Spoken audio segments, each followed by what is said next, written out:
Muy buenas noches y bienvenidos a Fondo. La eutanasia es tema polémico que desata opiniones radicales entre quienes están a favor y están en contra.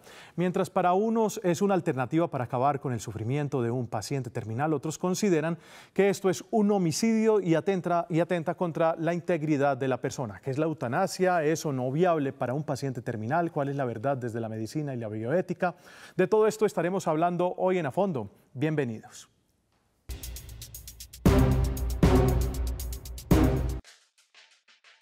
La eutanasia es un tema que causa polémica a nivel mundial. Las opiniones se dividen entre quienes la ven como un derecho a morir dignamente tras una enfermedad incurable y dolorosa, y entre quienes aseguran que el fin de la vida no depende de la voluntad humana. Eutanasia proviene del griego eu, que significa bien, y del thanatos, muerte. Su no legalidad en muchos países ha desatado polémicos casos como el de Terri Schiavo, una mujer norteamericana en estado vegetativo irreversible que abrió un acalorado debate sobre eutanasia tras una pelea judicial entre sus padres y su esposo. Fue desconectada y reconectada varias veces hasta que murió 15 años después de estar en coma. Pero sin duda el caso más conocido de solicitud de eutanasia para morir dignamente es el de Ramón Sampedro, un español que a los 25 años sufrió un accidente al tirarse de cabeza al mar. Lo dejó tetrapléjico y postrado en una cama. Su historia fue inspiración de la película ganadora del premio Oscar, Mar Adentro. Parece que estás pegado a tu propio cadáver, ¿no? Uno se acostumbra ya a estar así, ¿no? Y uno solamente siente la cabeza. No hay más sensación. Durante 30 años tuvo varias batallas judiciales pidiendo eutanasia, pero el gobierno español se la negó. Tengo que buscar a alguien o algo para provocar la muerte. Pero no había manera de encontrarlo. Y no hay todavía manera de encontrarlo. En 1998 murió tras beber un vaso con agua y cianuro, como quedó grabado en esta última imagen. Uno quiere morirse porque quiere irse a otra parte. Y si para eso pues hay que morirse, uno se va. Una situación contraria vive Pablo Ramírez, un antioqueño que muy joven quedó afectado por la esclerosis lateral amiotrófica conocida como ELA. Perdió la movilidad de su cuerpo, incluso de la lengua, hasta no poder hablar. Hace unos meses tuvo una fuerte recaída. Nos dijeron que realmente la situación de él era tan crítica que realmente si a él le hacían la traqueostomía iba a tener una calidad de vida muy mala y de hecho que iba a avanzar, o sea, que iba a seguir, igual se iba a morir, o sea, haciendo la traqueostomía igual se iba a morir, que iba a durar un poco más, pero con mucho sufrimiento. Sin embargo, casi 20 años después de tener la enfermedad, Pablo no está de acuerdo con la eutanasia. Asegura que su espiritualidad y fe en Dios le permiten vivir feliz a él y a su familia. Quien pide la eutanasia o quien quiere la eutanasia para un familiar es porque esa persona se volvió una carga. O sea, el enfermo se siente una carga. Nosotros somos personas de fe y la oración nos ha fortalecido de tal manera que a pesar de la enfermedad y a pesar de la situación, hemos tenido la suficiente fuerza, la suficiente paz para llevar con amor la situación y con alegría. Aunque no puede hablar, su esposa inseparable aprendió la manera de comunicarse por medio de gestos hasta descifrar letra por letra. ¿Qué? No tienen a Dios, ¿sí? Porque no tienen a Dios, no tienen un ser que les dé fuerza, ¿sí? Que es muy importante la familia, que a pesar de todo vive muy feliz. Pablo y su familia recorrieron el país dando testimonio y promoviendo la vida y exponiendo las razones para oponerse a la eutanasia. Nosotros no escogimos cuándo llegar al mundo, tampoco podemos escoger cuándo morir, porque tenemos un ser supremo que es quien decide. Testimonios opuestos como el de Ramón y Pablo abren el debate sobre si se debe o no practicar la eutanasia a pacientes con características como las suyas. Lo cierto es que más allá de sus sentimientos y opiniones, están las de una sociedad aún dividida por motivos legales y religiosos que hacen que esta práctica permanezca en el limbo. Muy bien, y hoy está con nosotros para analizar este tema Nubia Posada. Ella es enfermera, especialista además en bioética y doctora en filosofía de la Universidad de Málaga, en España. Nubia, buenas noches y gracias por acompañarnos en A Fondo. Muchas gracias, Jorge. Encantada de estar con ustedes, con todos los televidentes. Gracias, Nubia. Y también nos acompaña el médico terapeuta neural Jorge Gómez. Jorge, muchas gracias por estar en A Fondo. Gracias, Jorge. Muchas gracias por la invitación. Muy bien. Cada uno vamos a tratar de aquí resumidamente de expresar su punto a favor o en contra de la eutanasia. ¿Cuál es su posición frente a la eutanasia, Nubia? Sí, pienso que la mayoría de las personas que están a favor de la eutanasia comentan que no le encuentran sentido al sufrimiento y realmente la ignorancia acerca de algo no da derecho, no es fundamento de derecho para determinar la destrucción de un cuerpo humano vivo. O sea, está en contra. Sí. Totalmente. Nubia, Jorge, su posición al respecto. La ignorancia puede hacer que no se pueda destruir un cuerpo humano vivo, pero es que la enfermedad ya lo destruyó. Entonces, en ese momento, cuando se superan los límites que científicamente se puedan permitir para evitar el sufrimiento, por lo menos se debe hablar, mínimo se debe hablar. Porque si hay muchos casos en donde con solo poner en la mesa el tema se disminuye la ansiedad referente al querer o no morir, con solo hablar, pero desde que sea un tema tabú, desde que sea un tema en donde no se puede hablar, porque ya el pecado está ahí, ya la sola ansiedad que implica el no poderlo hablar implica sufrimiento. ¿Por qué pecado? ¿Por qué hablamos de pecado en ese tema? Porque estamos ante una sociedad, todavía aunque digan que Colombia es un país con pluralidad de idea religiosa, todavía la idea cristiana, católica, de que si la muerte es inducida, va a haber un pecado mortal, tanto para el que se deja morir como el que lo conduce. Entonces ya llega al punto de que hay una moral cristiana en donde ya se desvirtúa el concepto del sufrimiento, porque ya no se está pensando en la persona, sino en un más allá que, queramos o no, todo será una suposición. Por supuesto. ¿El debate en Colombia está medido por factores religiosos, Nubia? Pienso o en el mundo incluso. Pienso que se subrayan los factores religiosos y que eso es un error.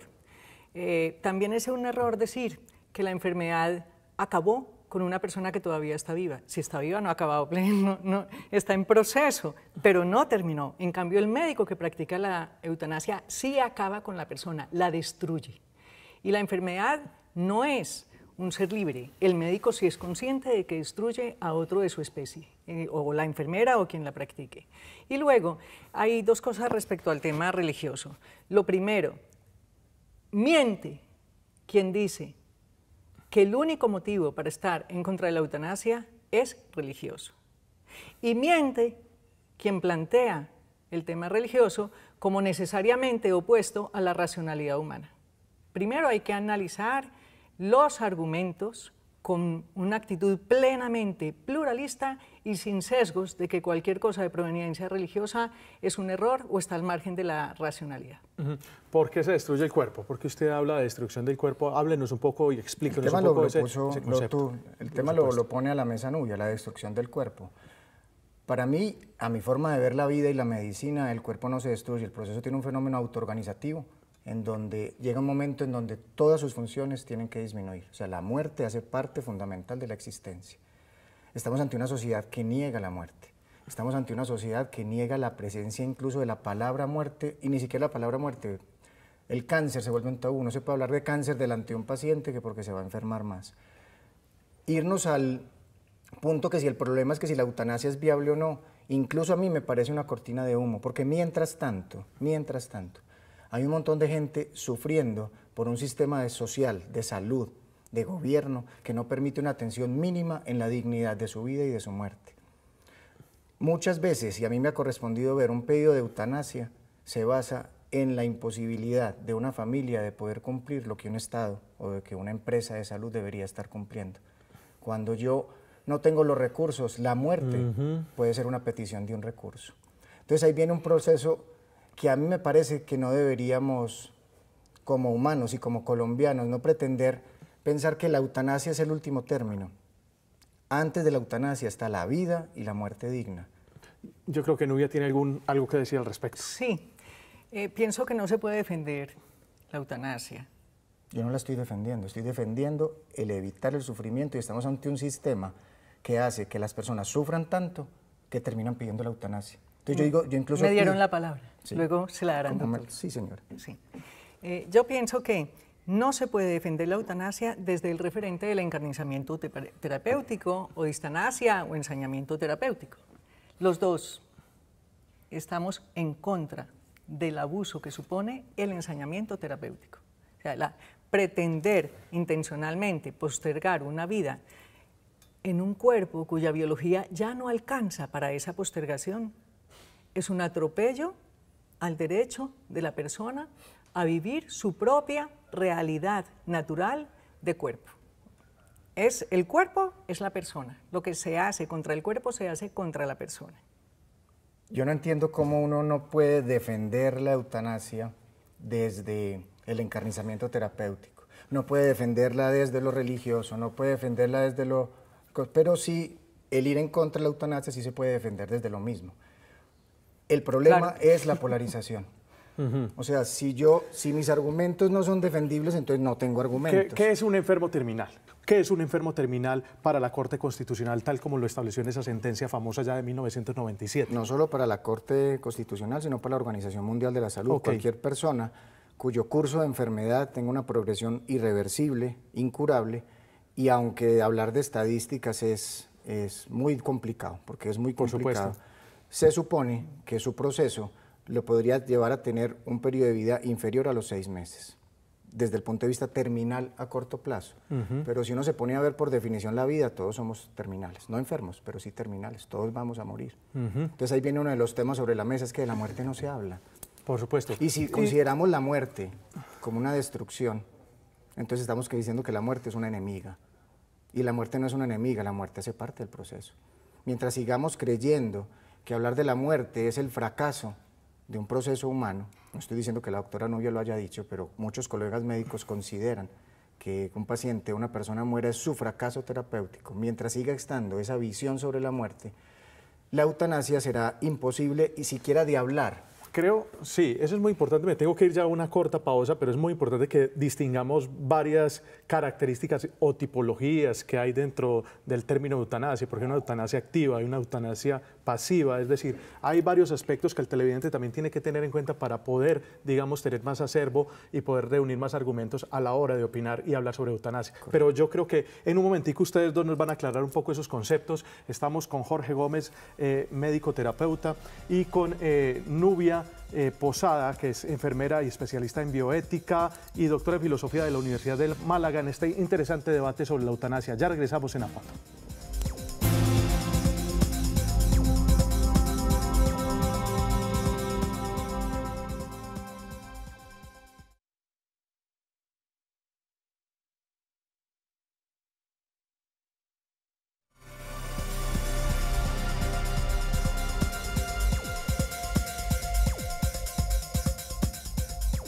Muy bien, continuamos en A Fondo hablando de eutanasia, hoy más desde el tema médico, y para ello nos acompaña Jorge Gómez, terapeuta neural, especialista en dolor y en cuidados al final de la vida, y también nos acompaña Nubia Posada, enfermera especialista en bioética y doctora en filosofía de la Universidad de Málaga en España.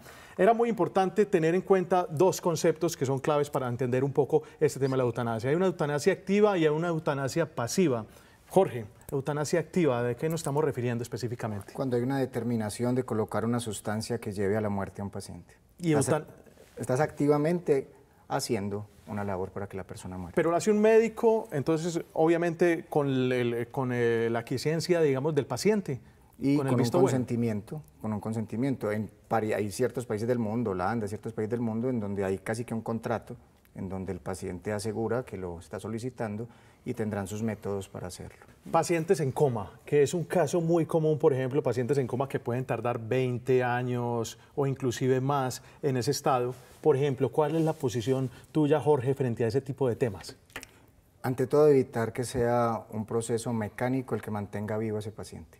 Si estamos hablando de un paciente en coma y que lleva 20 años ante un ventilador mecánico, no hay una vida que se autorregule. Se está regulando por un aparato externo. Pues eso es una extensión más de ese aparato. Un paciente en estos, a mi forma de ver, debe ser permitido que viva sin el aparato, Y si el aparato hace un proceso de ir deshaciendo, destruyéndose, que yo no creo que sea destrucción, porque para mí la vida no va en un órgano, la vida continúa independiente de lo que los órganos digan, hay una vida atómica, una vida cuántica, un montón de cosas. Pero si a ese paciente, a mi forma de ver, se le debe dar, es que suena feo la palabra permiso, pero por lo menos la posibilidad de que sin ese aparato, ver su cuerpo a qué se mide. Entonces, es como definir hasta dónde viene el cuidado en cuidados intensivos, hasta dónde se reguló, hasta dónde se permitió llegar a unas funciones, pero si definitivamente ya hay un punto del que no sale por ese aparato, hay que dar el permiso, la autorización para que el paciente haga su proceso aparte del aparato. Conectar, entubar a alguien es muy fácil, desentubarlo es muy complicado, porque viene todo un juego de que si lo desentubo se muere, será eutanasia, no será eutanasia, pero entonces también hay unas precisiones muy claras de hasta dónde hay vida biológica, hasta dónde hay vida en un cerebro, hasta dónde hay movimiento que permita conciencia y que no. Entonces, casi que decir que se puede determinar un protocolo es imposible, porque habría que preguntar el estado de coma de quién. Por supuesto. ¿De quién? Y entonces ahí, cuando uno mira, individualiza el caso, es cuando uno dice hasta dónde llega. ¿Y ahí la familia qué papel juega? Toda. Porque es que el enfermo no es el enfermo, es el enfermo y su familia, su entorno. Y eso es lo que olvidamos muchas veces los médicos. Los médicos asumimos un órgano, ni siquiera el paciente, asumimos un órgano, asumimos un proceso que llamamos enfermedad y se nos olvida qué rodea a eso. Y ese quién, cuando te preguntaba quién es el paciente en coma, ese quién incluye su familia, incluye sus amigos, sus cercanos. Porque mientras haya más claridad, cuando se eviten suposiciones, también se van a evitar culpas si en un paciente en coma se quita todo este proceso de un cuidado ventilatorio. ¿Su posición al respecto? Sí, yo pienso que mucho más interesante que hablar de eutanasia, que es la destrucción voluntaria en el proceso natural, morirá, pero no hay una intervención directa con responsabilidad y culpa. En cambio, cuando es un ser humano el que le causa el final biológico a otro, sí hay una determinación y una responsabilidad y una culpa. Es muy distinto eso. Yo pienso que todo ser humano tiene genéticamente establecido un reloj de lo que va a durar y hay que respetar esa realidad. La vida sigue, la vida es partículas subatómicas, etc. Hay que diferenciar que es un individuo real que tiene un nivel de perfección que en la naturaleza es el más alto entre todas las especies, que es humano, que tiene unos fenómenos cerebrales que trascienden la mera necesidad de satisfacción de instintos y solo tienen sentido en función de la capacidad de racionalidad que solo en esta especie se ve, racionalidad abstracta, por ejemplo, la capacidad de proyectarse al futuro. El futuro no es... Cuando una persona lleva 20 años, digamos, en una situación como la que estamos describiendo en este caso hipotético, que puede pasar en muchas ocasiones, ¿qué hacer con esa persona? No, pienso que estoy completamente de acuerdo con el doctor, que no podemos caer en un encarnizamiento terapéutico, eso es una injusticia con la persona, con la familia y con la sociedad, que también lo tenemos que ver. ¿Qué es lo normal? Que se establezcan unos plazos que según los avances científicos del momento sean razonables para descartar la posibilidad de que esa persona vuelva a tener un nivel de conciencia pues, que se pueda percibir exteriormente. Y una vez establecido científicamente que en cierto porcentaje de casos no se da después de determinado tiempo, ya hay un motivo para decir no es razonable mantener esta situación. Desde ese punto de vista se da un proceso de búsqueda de una posible adaptación de esa persona para respirar sin unos referentes externos.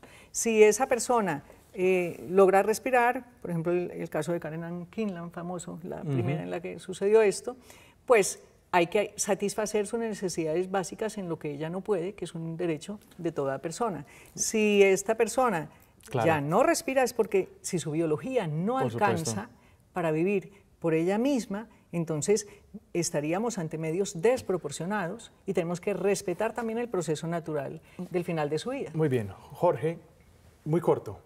Cuando la doctora habla de que estamos ante una especie llamada la perfección, yo creo que ahí viene el problema. Nuestra especie no es perfecta, porque si fuera perfecta se habría acabado la evolución. Y dentro de esta perfección o imperfección, si tratamos de legalizar lo que es natural, si tratamos de hablar de que se tiene que normatizar la muerte digna, eso quiere decir que deberíamos preguntarnos y cuestionarnos como humanos si lo que estamos teniendo es una vida indigna. Entonces la idea es, mientras tratemos de legalizar lo que existe, significa que a nivel de papá gobierno, papá Estado y todo eso, algo está ocurriendo porque los seres humanos no estamos viviendo de una manera en que enfrentemos lo natural de una manera tranquila. Cuando Colombia muera de muerte natural, el tema de la eutanasia se podrá hablar tranquilamente, pero Colombia no muere de muerte natural. Muy bien. Yo creo que tenemos que llegar al debate. Quería ripostar, me imagino, ¿o no? Sí, claro. Muy corto, por favor, para Sí. terminar, que ya estoy terminando el programa. Sí. Los seres vivos tienen unas características muy específicas. Cuando yo digo que un ser vivo tiende a su mayor bien o perfección, estoy diciendo que tiende al despliegue de toda la capacidad que da su genoma y que da el desarrollo de cualidades que ha logrado desplegar a lo largo de su existencia. La tendencia a ese despliegue de esas capacidades no se puede negar con argumento de que no existe una perfección lograda hasta el final. Pero sí, el modo como nosotros atendemos a un paciente es decisivo, no solo para facilitarle al máximo lo que le quede de perfección, sino también, y es el caso de los enfermos en coma, lo que yo niego en mi paciente en coma en cuanto humano y no lo trato a la altura de lo que es, lo estoy negando en mí y en cualquier otro en cuanto humana. Y si negándolo procuro su destrucción, me convierto en una amenaza para mi sociedad entera. Un ser humano que se siente con derecho, absolutizando algunas parcialidades, a que en su sociedad o él mismo se destruya a otros seres humanos. Es una arbitrariedad que si Muy le bien. abrimos la puerta ya no hay barreras. Nubia Posada, Jorge Gómez, gracias por acompañarnos en A Fondo. A usted, A muchas gracias. ustedes y a Ustedes, todo el muchas equipo. gracias. Muy bien, de esta manera llegamos al final del programa de hoy, pero este es un tema tan polémico como extenso y queda mucho por discutir. Así que la próxima semana, el próximo martes a las 9:30 de la noche, seguiremos hablando de eutanasia con los especialistas aquí en A Fondo. Por eso los esperamos dentro de 8 días, pero tocando otros temas y aspectos legales de este procedimiento. Además, recuerde opinar en nuestras redes sociales, @Teleantioquia @ A Fondo. Que tengan una feliz noche.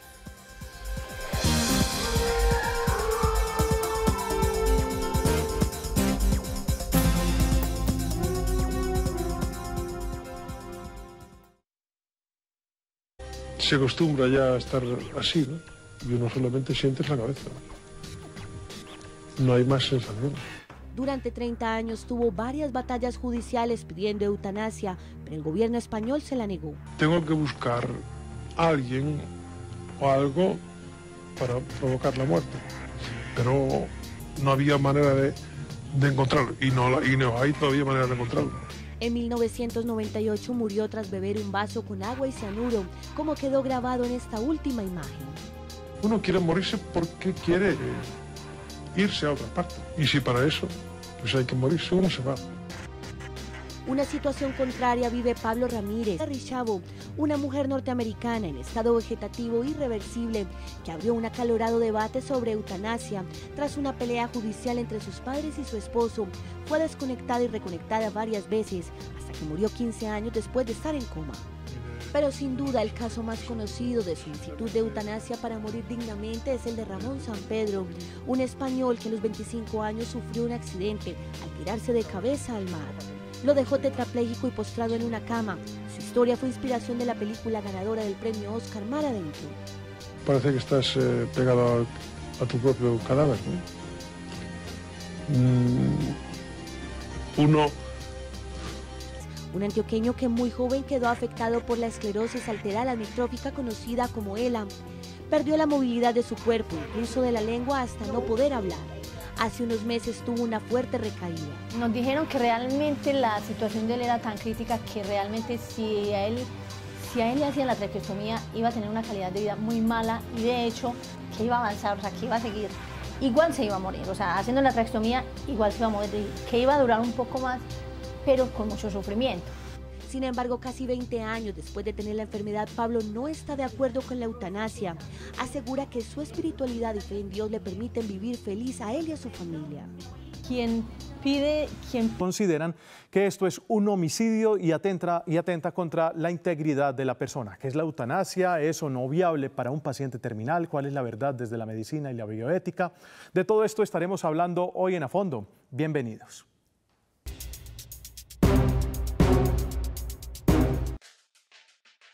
La eutanasia es un tema que causa polémica a nivel mundial. Las opiniones se dividen entre quienes la ven como un derecho a morir dignamente tras una enfermedad incurable y dolorosa, y entre quienes aseguran que el fin de la vida no depende de la voluntad humana. Eutanasia proviene del griego eu, que significa bien, y del thanatos, muerte. Su no legalidad en muchos países ha desatado polémicos casos como el de